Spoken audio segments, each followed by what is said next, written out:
কেতিয়াবা কিছুমান কথা বিশ্বাস কৰিবলৈ টান হয়, বিশেষকৈ আপোন কোনোবাজন যেতিয়া আমাৰ মাজৰ পৰা আঁতৰি যায় তেতিয়া আমি বিশ্বাস নকৰোঁ তেওঁ যে আমাৰ মাজত আৰু নাই। সেইবাবে তেওঁৰ নিথৰ দেহটো সন্মুখত লৈ আপোনজনে কেতিয়াবা নকন্দা নেমেলাকৈ জুপুকা মাৰি বহি থাকে। তেওঁ সেই নিথৰ দেহটো শ্মশানলৈ নিবলৈও নিদিয়ে। তেতিয়া কোনোবা এজনে আহি তেওঁক কয় যে আপুনি বিশ্বাস কৰক তেওঁ আৰু আমাৰ মাজত নাই। এতিয়া গুৱাহাটী পৌৰ নিগমকো অতি আন্তৰিকতাৰে, অতি শ্ৰদ্ধাৰে, অতি ভক্তিৰে কৈছোঁ যে এই গছজোপা আৰু আমাৰ মাজত নাই। এই গছজোপা মৰিছে।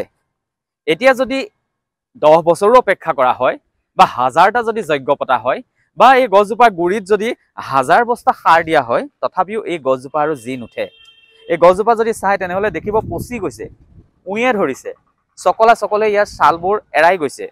তাৰ পাছতো গুৱাহাটী পৌৰ নিগমে হয়তো ভাবি আছে এই গছজোপা এদিন জি উঠিব, ডাল পাতেৰে জাতিষ্কাৰ হৈ পৰিব এই গছজোপা, আৰু সেইবাবে হয়তো আজিলৈকে এই গছজোপা কাটিবলৈ হোৱা নাই। ৰাস্তাৰ একেবাৰে মাজত আছে এই গছজোপা, আৰু এয়া হৈছে দক্ষিণ গাঁৱৰ যিটো কনকলতা পথ, সেই কনকলতা পথৰ মাজত আছে এই মৃত গছজোপা। এইফালে যদি চাই তেনেহ'লে দেখিব এটা টাৰ্ণিং আছে, আৰু এইফালে যদি চাই তেনেহ'লে দেখিব এইফালেও এটা টাৰ্ণিং আছে। এই দুইটা টাৰ্ণিঙৰ মাজতে আছে এই গছজোপা। ৰাস্তাৰ মাজত এজোপা গছ থাকিব বুলি সাধাৰণতে কোনো লোকে ধাৰণা নকৰে।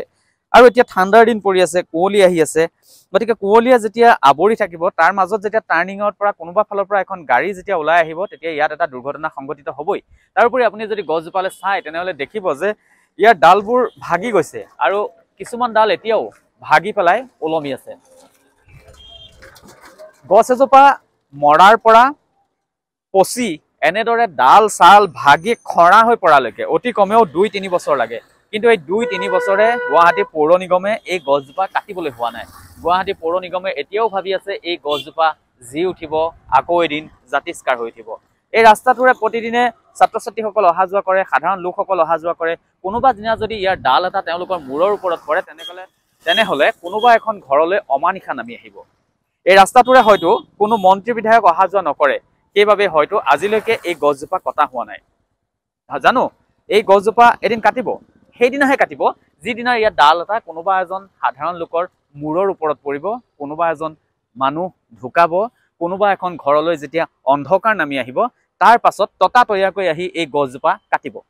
ওচৰৰ লোকসকলৰ সৈতে কথা পতাৰ পাছত গম পাইছিলোঁ যে এই গছজোপাত হেনো ডাঙৰ যেতিয়া গাড়ী আহে, ডাঙৰ গাড়ীয়ে ইয়াত খুন্দিয়ায়, আৰু তাৰ প্ৰমাণ হিচাপে আপোনালোকে দেখিব ছালবোৰ নাই, ছালবোৰ এৰাই গৈছে।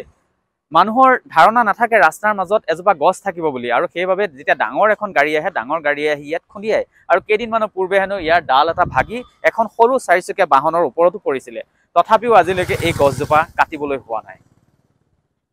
গুৱাহাটী পৌৰ নিগমক অনুৰোধ কৰিছোঁ, স্থানটোও জনাই দিছোঁ, দক্ষিণ গাঁৱৰ কনকলতা পথত আছে এই গছজোপা, ৰাস্তাৰ একেবাৰে মাজত আছে।